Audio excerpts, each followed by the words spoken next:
People and cars bustled along the streets of Enugu Old Park. Grace stood at the side of the road, waiting for a break in traffic so she could cross. The cars zipped by, blaring their horns impatiently, the drivers as eager as ever to get wherever they were going, the bus drivers throwing tantrums at passers-by. Grace adjusted the strap of her bag on her shoulder and glanced down at her reflection in a nearby shop window. Her wig, a neat arrangement of long braids, framed her face, the small beads at the ends clicking softly with her movements. It had been a long day at work, and she was eager to get home and unwind. Just as a gap appeared in the traffic, Grace stepped forward, ready to cross. But something made her hesitate. Out of the corner of her eye, she noticed a figure staggering toward her from across the street. He moved erratically, his clothes tattered and covered in dirt. His hair was wild, and his skin was caked with grime. It was the madman. She had seen him at that place before. Everyone in the area knew about him. He'd been wandering these streets for as long as anyone could remember. Harmless, they said. He kept to himself, muttering to the air. Living under the bridge near the market, people often tossed him scraps of food, and he would shuffle away, disappearing into the shadows. But today was different. Grace's pulse quickened as the man came closer. She turned her head to step away, but it was too late. In an instant, his hand shot out, grabbing a fistful of her wig. He yanked it hard, pulling her toward him. A scream ripped from Grace's throat as she stumbled, trying to pry herself free from his grip. "Help! Help me!" she cried, panic flooding her voice. The madman's eyes were wild, but they weren't filled with malice. It was as if he was searching for something, something only he could see.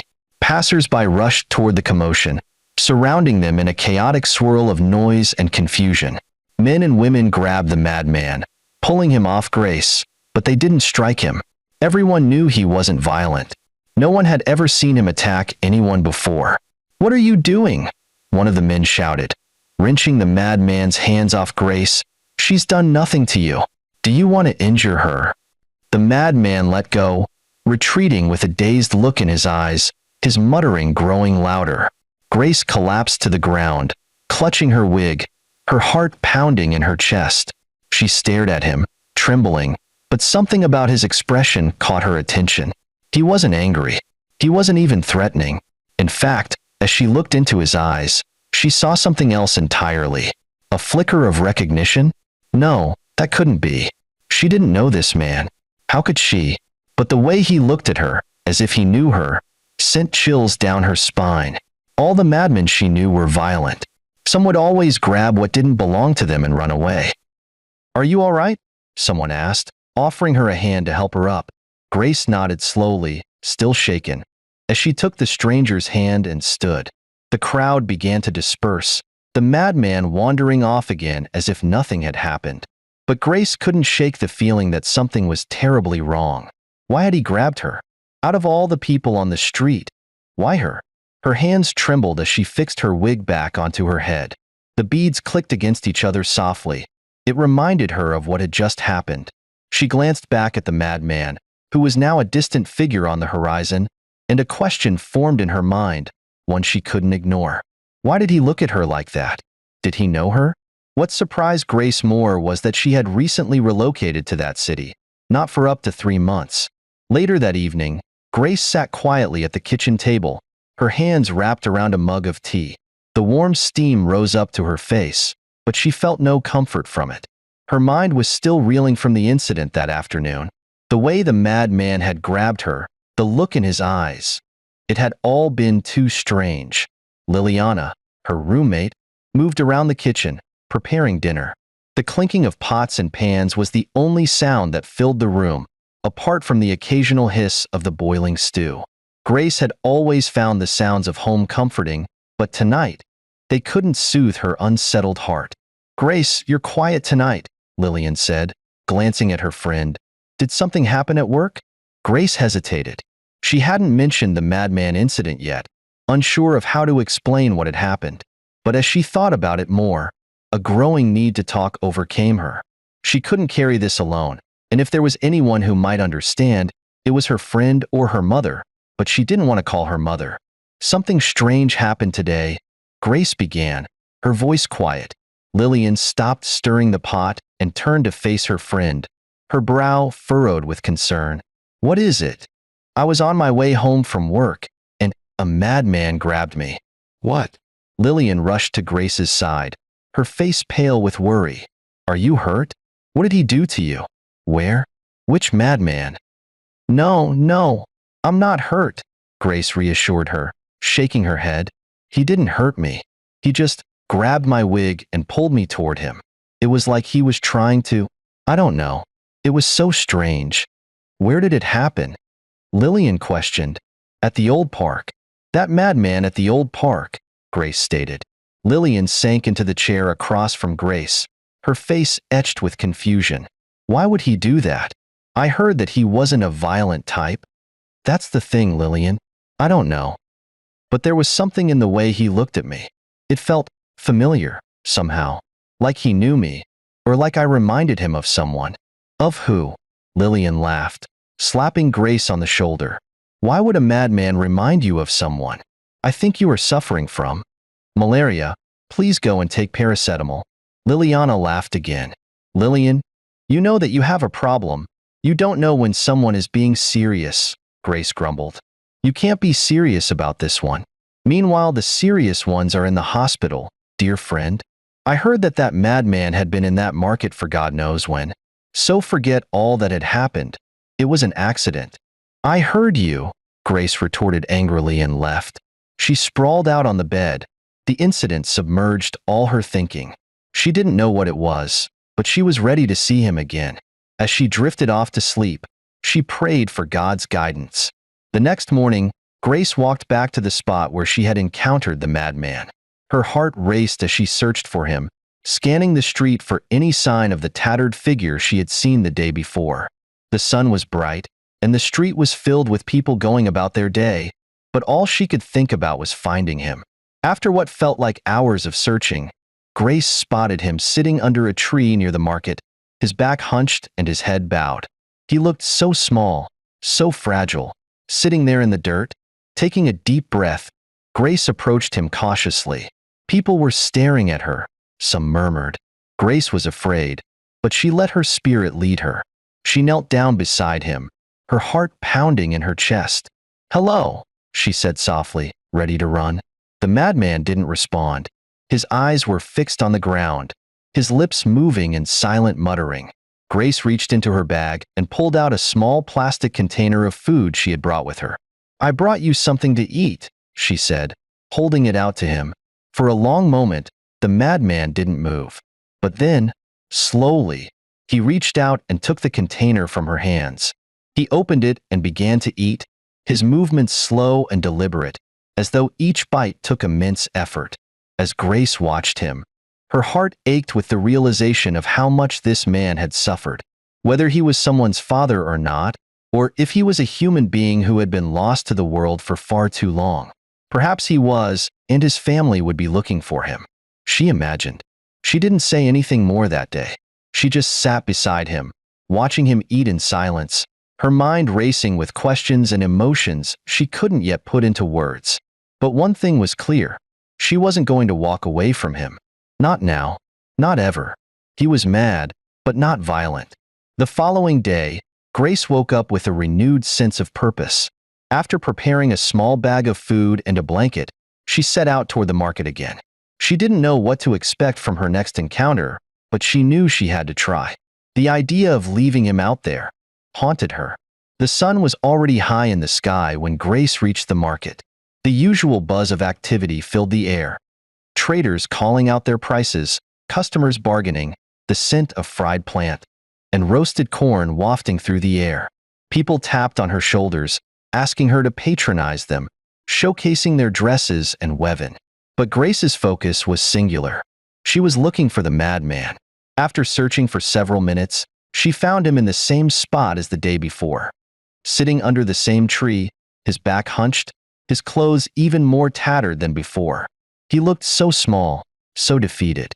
Taking a deep breath, Grace walked toward him, her steps slow and cautious. She didn't want to startle him. She wondered when the man returned to the tree. As she approached, she could hear the faint sound of his muttering. unintelligible words that seemed to swirl around him like a cloud of confusion. "Hello," Grace said softly, swooping beside him once again. She placed the food and the blanket on the ground in front of him. "I brought you some food. And a blanket." The madman didn't respond at first. His eyes were fixed on something distant, something that only he could see. But after a moment, he glanced down at the food, his hands trembling as he reached for it. Grace watched as he opened the container and began to eat, his movements slow and deliberate. He ate with the same quiet intensity as the day before, as though each bite was a monumental effort. For a long time, neither of them spoke. Grace didn't know what to say, and the madman seemed lost in his own world. But there was something in the way he ate the food she had brought, something almost grateful, as if, somewhere deep inside, he knew she was helping him.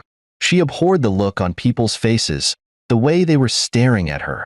Their expressions were cold, as if the madman wasn't a human being. As the minutes passed, Grace felt a strange sense of peace settle over her. It didn't matter what people thought. She wasn't sure what was driving her to come back here, to sit with this man at times after work, instead of going back to her house. But something inside her told her that she was doing the right thing. Something about him called to her, even if she couldn't explain why. When he finished eating, Grace gathered the empty container and the blanket, folding it neatly and placing it beside him. She dipped her hand inside her black handbag, bringing out 1,000 naira. "Take this money," she said, stretching her right hand. "I won't come tomorrow. Use it and buy a nice meal for yourself. I will see you on Monday after work." The madman didn't respond. He simply stared at the ground, his eyes vacant, his mind somewhere far away. But as she stood up to leave, she dropped the money in front. As Grace walked away, she couldn't help but wonder, was she really making a difference? Was this man truly going to be better? Why was she even doing that? Or was she just grasping at a dream? That night, she couldn't stop thinking about the madman. She lay awake in bed, staring at the ceiling, her mind racing with questions. "Grace, what is wrong with you? You haven't been yourself since the day you met that madman," Liliana stated. "Is there anything I need to know?" "Anything like what?" Grace retorted. "I should be asking you. Did the madman charm you on that day?" "Charm me, how?" Grace cut in angrily. "Grace, let's tell ourselves the truth. You have been visiting that man ever since that day? Why? I don't even know how you feel comfortable staying by his side. A friend told me that she saw you with the man under one tree, inside the market. Is it a crime? Have I committed any crime by showing an empathy to the poor man? No. Not a poor man, but a madman. Madman, Grace. Do you know how dangerous it is to be close to him? Like all the awful smell and... Lillian, I know, but I can't help it. I can't even stop myself." "Stop yourself from doing what?" "From visiting him. You see why I said that the madman used a charm on you? Something is definitely wrong." Lillian's hands went across her breast as she began to think. "See, Lily, I don't think the man used anything on me. I just feel attached to him." "So now you are planning on marrying a madman. Like Madman and Grace are getting married. Stop it, Lily. You don't know when someone is serious," Grace barked. "Don't tell me to stop it. This is not a movie or a fairy tale. It is real. You have to stop going there. It is not good for you. I will see what I can do, but I am just trying to see if I can help him get well. Perhaps he needs someone's help." "Is that what he told you?" "No. He had never said a word to me. He ate my food, but never replied to my question. Lily, I think my problem is that I lack father's love. You know I have never seen my father except in pictures. My mom said that he died when I was 1. I wish I knew him. Perhaps all these won't be happening." Grace lamented. "Grace, let's not go into that one today, please. I know your father's soul is resting in peace. Just try and forget about the madman. He is a madman, not your dead father. As a single girl, it is not appropriate to be around him, or don't you know that if he bites you, you will become mad? But he is always calm. He is not going to bite me," Grace said, laughing. "A madman is a madman, and one day he will show you why he is roaming around the street." Grace promised herself that she won't go back to the place again. Lillian was right. It wasn't hygienic at all. It was a dangerous journey. The only thing she wanted was to see if she could take the man to hospital, but it won't happen again. A madman is always a madman. The next few days, Grace returned to the market again. She brought food, water, new clothes, and a blanket. Lillian was perplexed. She told Grace that something was really wrong with her.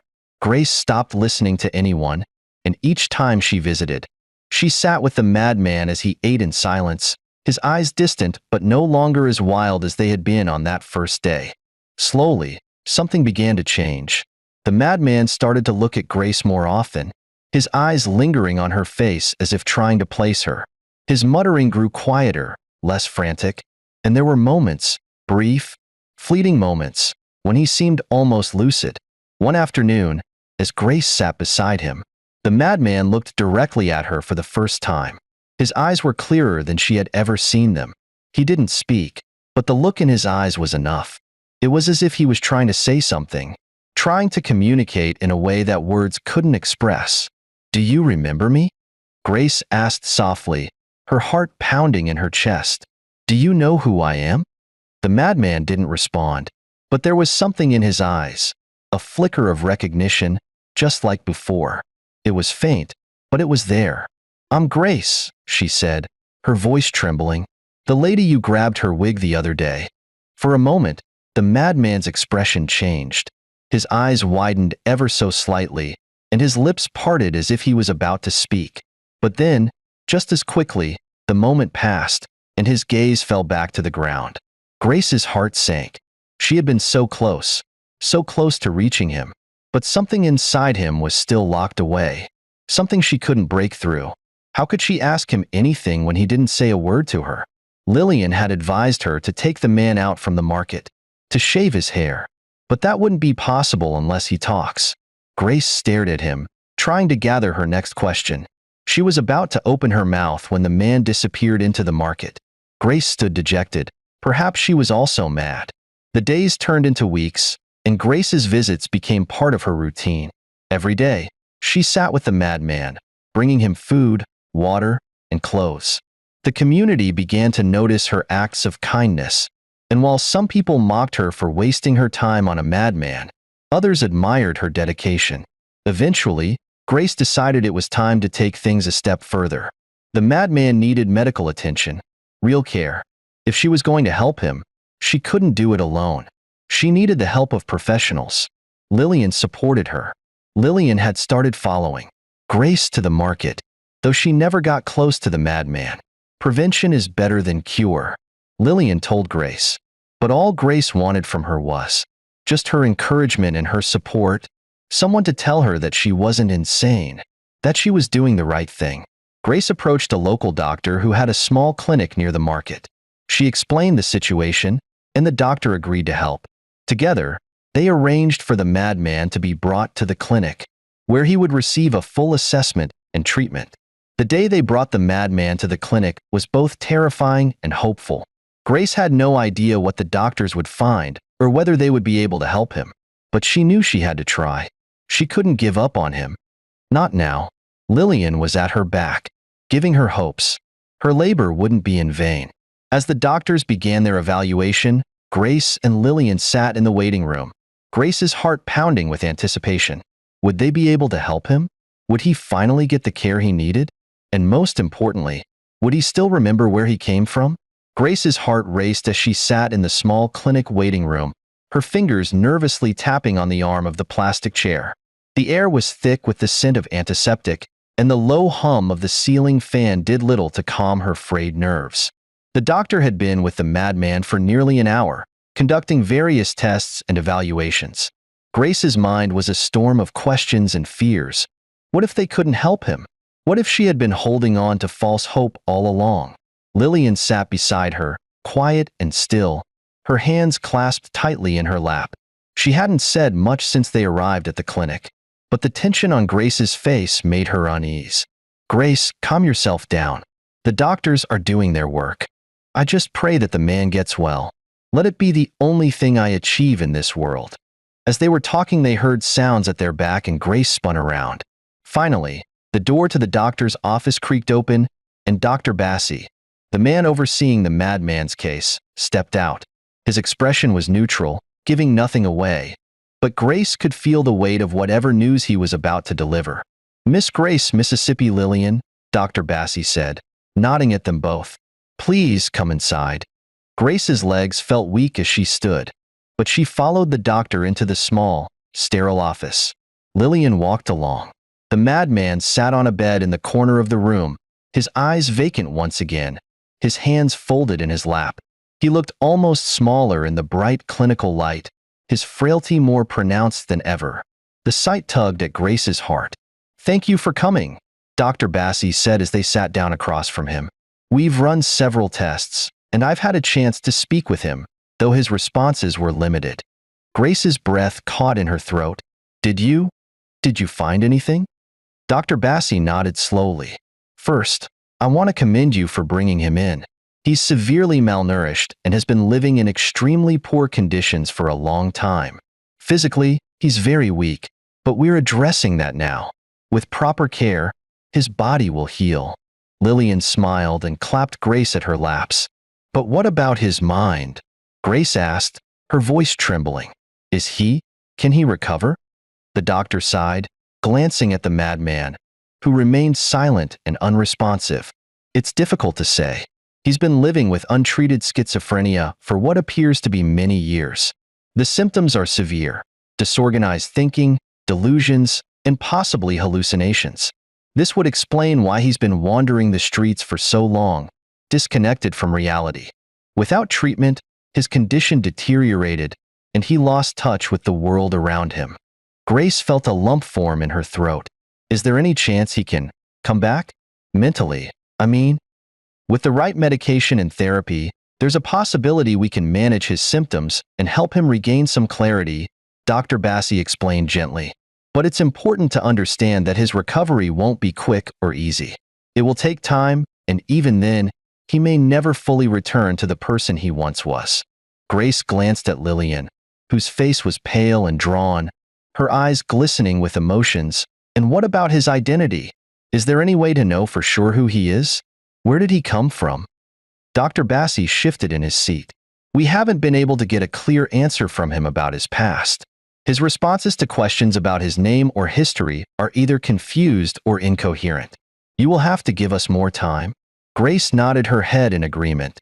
The next few weeks were a blur of doctor's appointments, therapy sessions, and medication adjustments.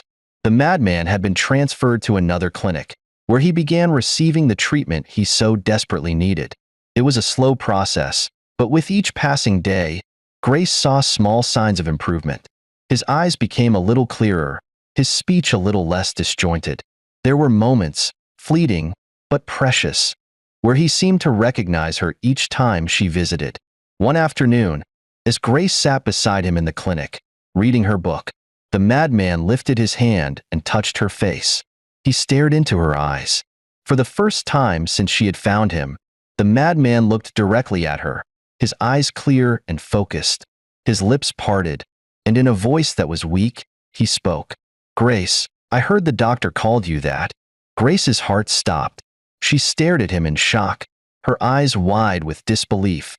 Yes, that's my name?" Tears of joy trickled down from Grace's eyes. She was filled with emotions. Even if the man didn't recover fully, she would always be happy that she had offered her help in a little way. "My daughter," he whispered, his voice hoarse. "Why are you helping me, a madman?" Tears streamed down Grace's face as she clutched his hand tighter, her heart swelling with hope. "You are no longer a madman. You are now fine. I am helping you because you deserve better. I'm here. I've always been here. My God will surely pay you for all you did for me." Grace coughed, trying to know how to place her next question. "Do you remember anything now? Like where you come from? Your family?" The madman, still frail and distant, didn't say anything more. His brief moment of clarity seemed to slip away as quickly as it had come. Weeks turned into months, and the madman's recovery, though slow, continued. The doctors were able to manage his schizophrenia with medication, and while he still had moments of confusion and disorientation, there were also moments of clarity. During these moments, the madman was almost himself again. One evening, as Grace sat with him in the clinic, The madman spoke again, this time in more than just a fleeting moment of lucidity. "I remember. The bridge," he said softly, his voice barely above a whisper. Grace leaned closer, her heart racing. "The bridge?" The madman nodded, his brow furrowed in concentration. "I was running. I didn't know where I was going. My mind, it was broken. But I remember the bridge. I slept there for years. Then one day a terrible accident happened." Grace's throat tightened as she listened. He was recalling the time when he had been lost, when he had wandered the streets, alone and abandoned. The bridge he spoke of was likely one of the many overpasses in the city where homeless people often took shelter. "What happened after that?" Grace asked gently, not wanting to push him too hard. The madman closed his eyes for a moment, as if trying to pull the memories from the fog of his mind. "I don't remember much. Everything was dark. But I remember the accident killed many people. That was why I left the place." Grace's heart swelled with emotion. "Do you remember any of your family members? Were you married before?" Grace probed. The madman shook his head. He couldn't remember anything else. For a long time, they sat together in silence, the weight of his past hanging heavy between them. But there was also something else, something new, a sense of hope, a sense that he would soon be fine. The madman's moments of clarity continued to grow more frequent, though they were still interspersed with periods of confusion. The doctors warned Grace that his recovery would never be complete. His mind had been fractured too deeply by years of untreated mental illness. But with medication and care, they could help him maintain a level of stability that would allow him to live a more peaceful life. One afternoon, after a particularly long therapy session, the madman asked Grace a question that took her by surprise. "Can I go home?" Grace blinked, unsure of how to respond. Where would he go? He knew nothing about his past? She reasoned. "I don't know," she said cautiously. "The doctors think it's better if you stay here for now. They want to make sure you're fully stable before you leave." Grace said, still in deep thought. The madman nodded slowly, but Grace could see the disappointment in his expression. "I understand, but I want to go home. You haven't even told me anything about your home. Where are you from? If I go out there, I might see people that know me." His words weren't just words. Grace's chest tightened at his words. "I'll talk to the doctors," she promised, her voice soft. "We'll see what we can do." Later that evening, Grace spoke with Dr. Kelvin about the possibility of the madman returning home. The doctor was hesitant at first, explaining that while the madman had made great progress, he was still fragile. Living outside of the controlled environment of the clinic could be overwhelming for him, especially given the chaotic nature of the city. "But if he's stable enough," Grace argued, "couldn't we give it a try? He's asking to go home. He wants to be with his family." Dr. Kelvin considered her words carefully before nodding. "We can arrange for him to have supervised visits at home, but he'll need to continue his treatment, and we'll have to monitor his progress closely. If he shows any signs of regression, he'll need to return to the clinic immediately." Grace agreed, relieved that they were at least willing to try. It wasn't a permanent solution, but it was a step in the right direction, a chance for the madman to experience some semblance of normalcy after all these years. She was about to step out when the doctor called her name. "Miss Grace, do you know his family? Where did he come from?" Grace came back to the doctor. He hadn't remembered anything except what happened under the bridge many years ago.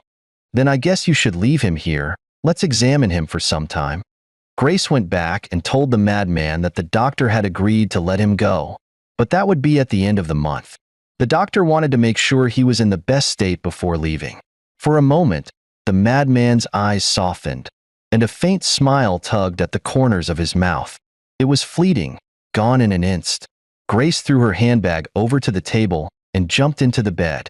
It had been a hectic day, and all she wanted at that moment was a good sleep. As she was about to close her eyes, she heard her cell phone ringing. Who is this now? She grumbled angrily. Sluggishly, she went for her bag and brought the phone out. Instantly, the sleep that had overwhelmed her a few minutes ago vanished. It was her mother on the line. "Grace, what's the meaning of this nonsense? How could you leave your mother under the sun for how many hours? I have been calling you since morning." "Mama, Please forgive me. I have been busy the whole day, Grace pleaded. Busy doing what? Since when did bankers start working on Saturdays, Grace? Mama, it is not that one, I don't need your explanation. Come here and take me out. Okay, Mama. Which side are you now? I am at the Holy Ghost. I am sitting inside the Eastern Mass Terminal. Grace's mother, after taking her food and having her bath, now sat on the chair with Grace and Lillian. While they were talking, she said, Grace, what is it that you wanted to tell me that time? Mama, I have been in the hospital the whole day. Hospital? Are you sick? Why didn't you tell me? Did you tell your brothers? Grace's mother asked. Mama, I am not sick. Grace interrupted her mother. So why did you go to hospital? Is the hospital now your place of work?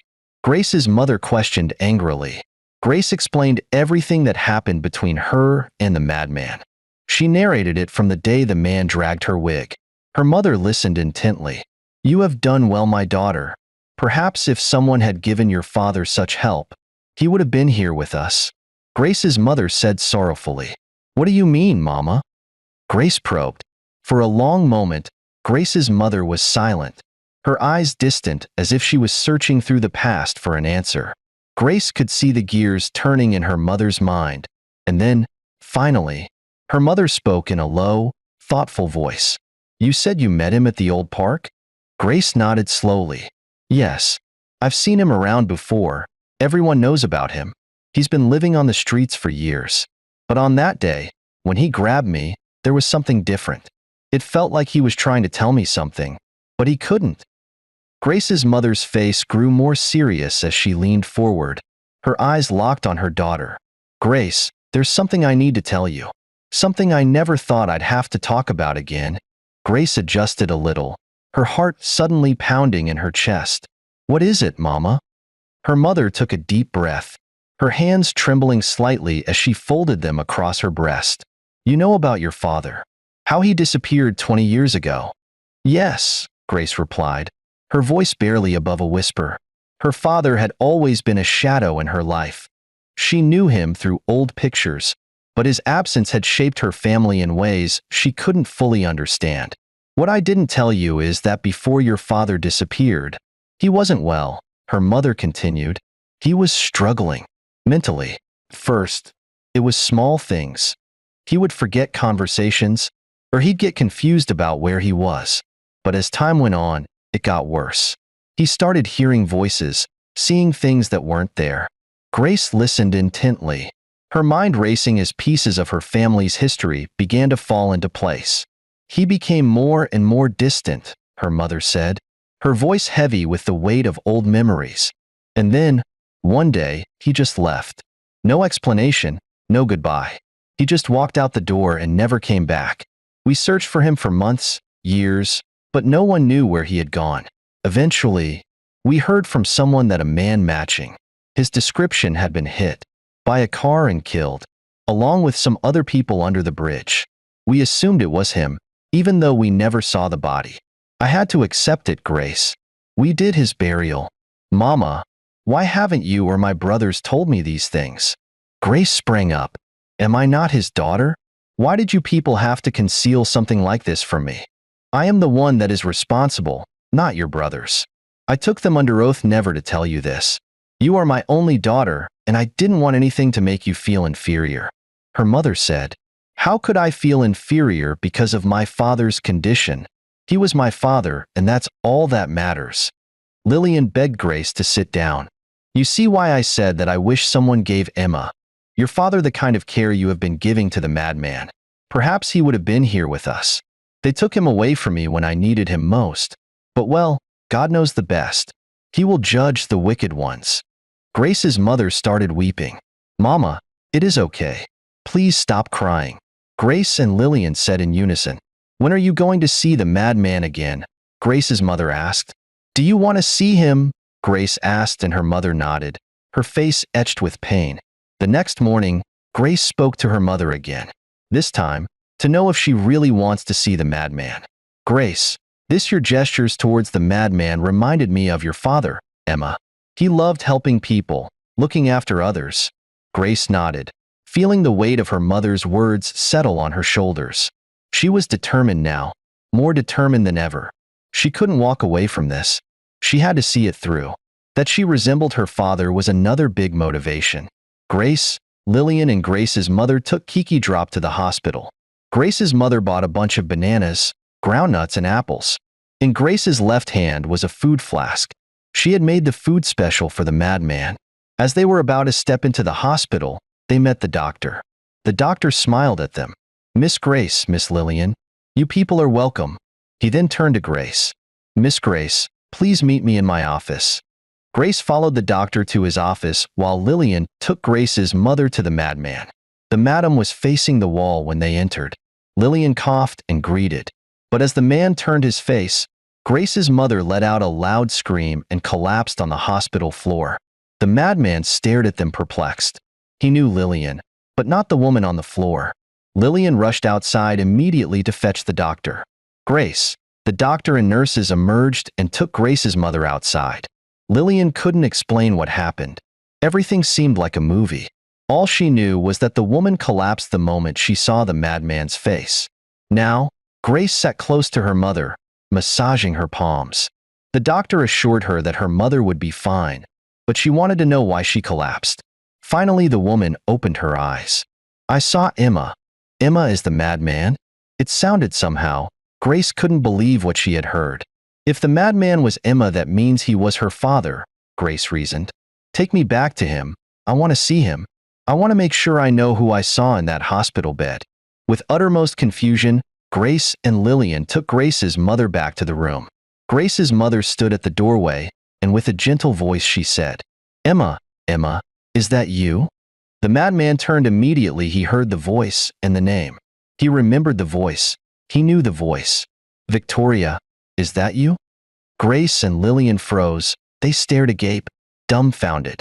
Grace's heart pounded in her chest, emotions swirling within her.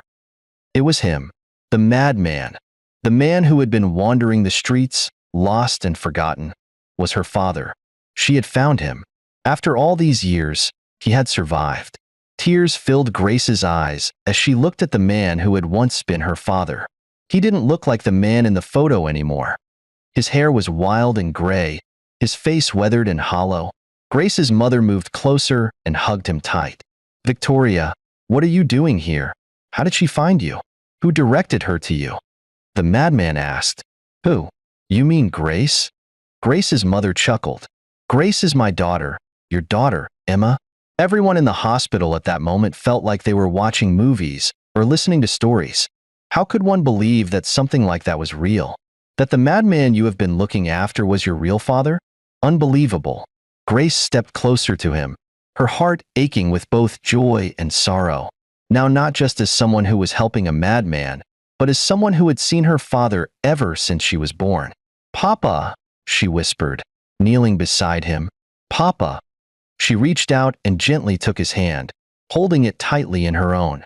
"I found you," she whispered through her tears. "I knew that there was something, a kind of connection between us. Thank God I found you."